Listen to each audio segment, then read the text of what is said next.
How to choose an e-bike, pick your next ride. The question I want to ask you is, how do you tell somebody on an e-bike from somebody who's not on an e-bike? You can't, because the audience is exactly the same. In a few moments I am going to explain the basics about how to choose your electric bike, e-bike. In a few moments we are going to talk about how to choose an e-bike. The person to ride an e-bike is virtually anybody. It could be you, or even you. It's definitely been me. There is virtually every style of bike available in the form of an e-bike, cruiser, cargo, hybrid, and even foldable.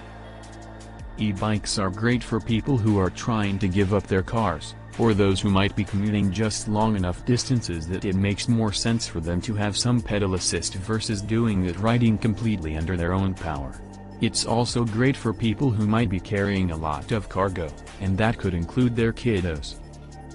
E-bikes are for people who want to go faster, further, and carry more weight. There are 4 main decision points in choosing an e-bike: class, motor, battery, and features.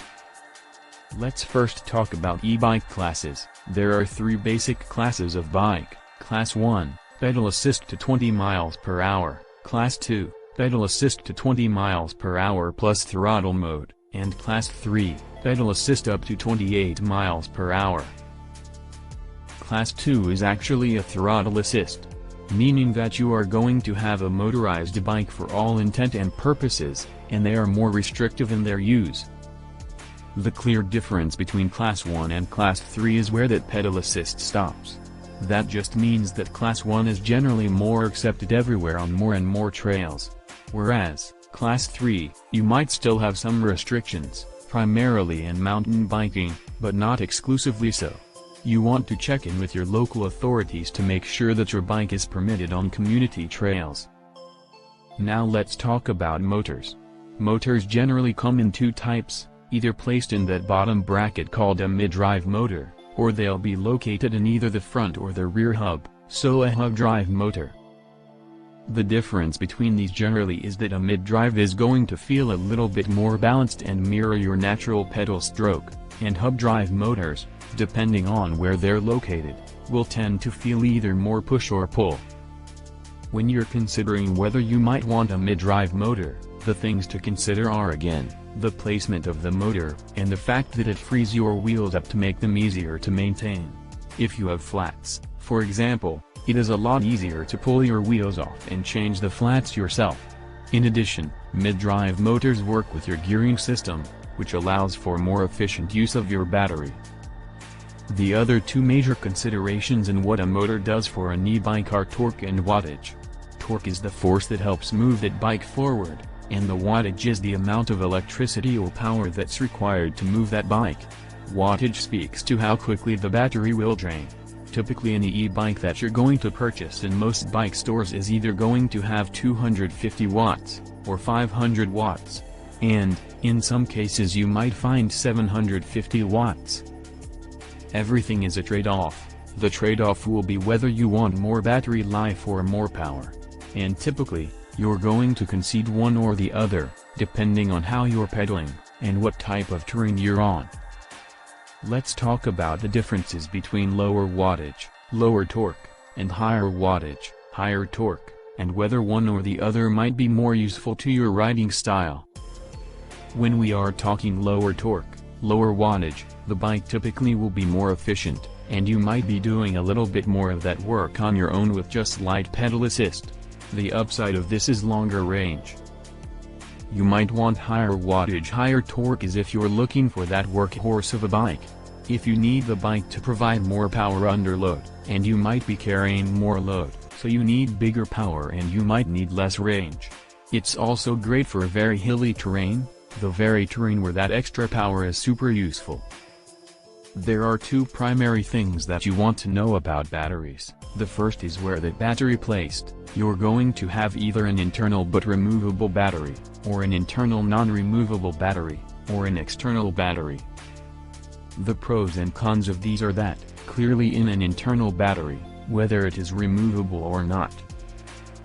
An internal battery makes for cleaner lines on the bike, and makes everything look and feel a little bit more like a regular bike.